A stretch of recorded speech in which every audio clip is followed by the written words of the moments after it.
கூட படிக்கிற ஒரு சில புள்ளைங்க பேய் பிடிச்சி ஆடிருக்காங்க. இத பார்த்து பயந்து போன ஸ்டூடண்ட்ஸ் ஸ்கூலுக்கே வரல. கிட்டத்தட்ட 600 ஸ்டூடண்ட்ஸ் ஸ்கூலையும், ஹாஸ்டலையும் காலி பண்ணி போயிருக்காங்க. ஆமாங்க.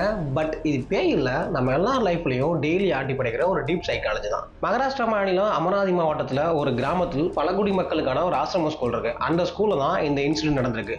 ஸ்கூல் பக்கத்துல மகுவா மரம்னு ஒரு மரம் இருந்திருக்கு. அந்த மரத்துல பேய்கள் வாழ்ந்துகிட்டு தான் அந்த ஊர் மக்கள் நம்பியிருக்காங்க. புதுசா பில்டிங் கட்டுறதுக்காக அந்த மரத்தை வெட்டியிருக்காங்க. அங்க இருந்த பேய்கள் ஸ்கூல்ல குடியிருச்சுன்னு சொல்லி அந்த மாணவர்களிடையே ஒரு ரூமர் பரவி இருக்கு. இதுல பயந்து போன ஒரு சில ஸ்டூடெண்ட்ஸ் அப்நார்மலா பிஹேவ் பண்ணிருக்காங்க, பேய் பிடிச்ச மாதிரி. இதனாலதான் மொத்த ஸ்கூலுமே காலி பண்ணி போயிட்டாங்க.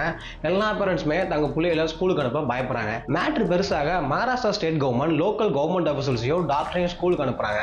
அங்க போய் பார்த்தா தான் தெரியுது, இது பேய் கிடையாது, டிசோசியேட்டிவ் கன்வர்ஷன் டிசார்டர்ன்ற ஒரு நோய். அதாவது ரொம்ப பயத்துலயும் சிவியர் ஸ்ட்ரெஸ்லயும் இருக்கும்போது ஒருத்தவங்க அப்நார்மலா பிஹேவ் பண்ணுவாங்க. அது பார்க்கறதுக்கு பேய் பிடிச்ச மாதிரி இருக்கும்.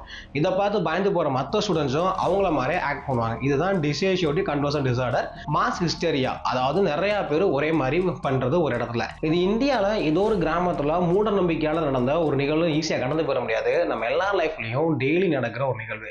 நம்ம எல்லாருமே கூட்டம் ஒண்ணு பண்றாங்க, நம்மளும் அதை ஃபாலோ பண்ணிருக்கோம். உதாரணத்துக்கு சோசியல் மீடியால ஒரு நியூஸ் வைரல் ஆகுதுன்னு சொல்லி அது ஃபேக்டா ஃபேக்கான்னு கூட செக் பண்ணாம நம்ம ஷேர் பண்றது. நம்மளோட ஹியூமன் பிரெயின் கன்ஃபியூஷன் மற்றும் ஃபியர்ல இருக்கும்போது மத்தவங்க பண்றத பிளைண்டா ஃபாலோ பண்ணும். இந்த மாதிரி கூட்டம் பண்ணதுல நீங்க ஏதாச்சும் பண்ணுவீங்களா? பண்ணிருந்தா கமெண்ட்ல சொல்லுங்க.